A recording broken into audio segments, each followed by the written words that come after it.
All right, next thing I'm going to attempt to do very quickly is block in some shapes, give them their highlights and their shadows. So I'm going to just quickly draw in the ground line. Might choose a different brush so that it is a little bit clearer. I'm holding down Shift to make a straight line, and I will fill that in, and that's my ground layer. Now I'm going to add some of my shapes. And we would imagine that I just had already created a sketch beforehand.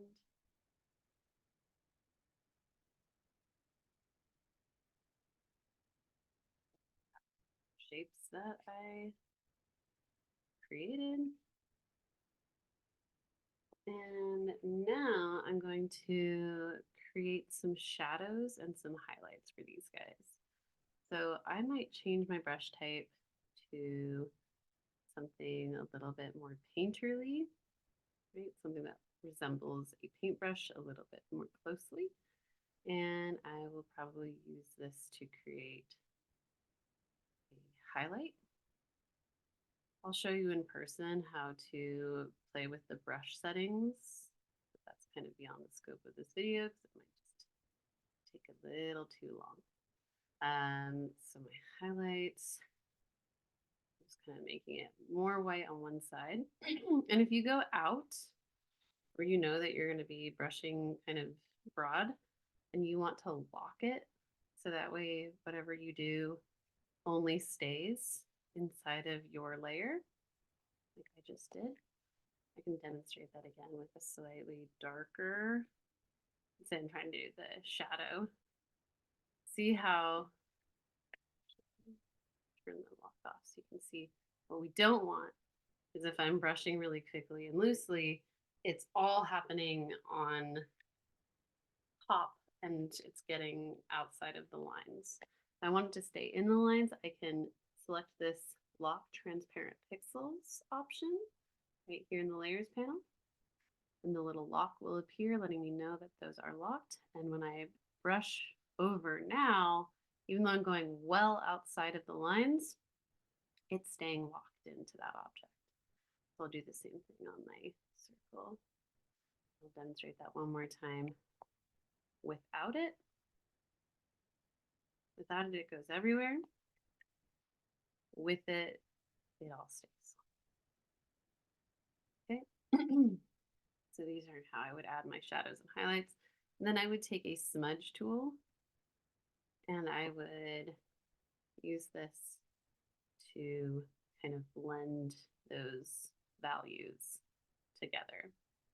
This will take a lot of playing around with till you feel confident, but I'm just kind of demonstrating really quickly for you right now. When you pull from the section that has the paint, it's going to kind of drag whatever is the dominant amount of paint over. So if this side has a dominant amount of light gray, I can pull that over into the black side and it will kind of overtake it, and vice versa. If I grab from the dark side and pull it over, it will kind of overtake it. We'll play with that.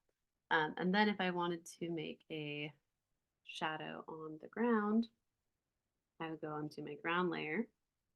And because my ground layer is underneath these shape layers, I don't even need to worry about locking the transparency for that guy.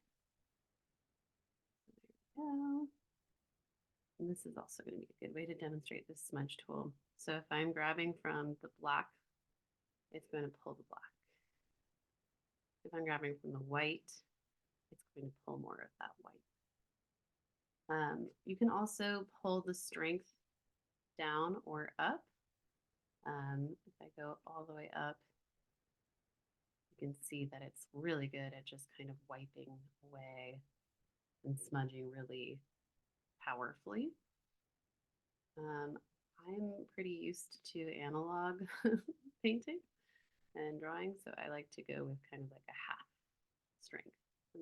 can kind of manipulate things, and that way I can work with my shadows that way.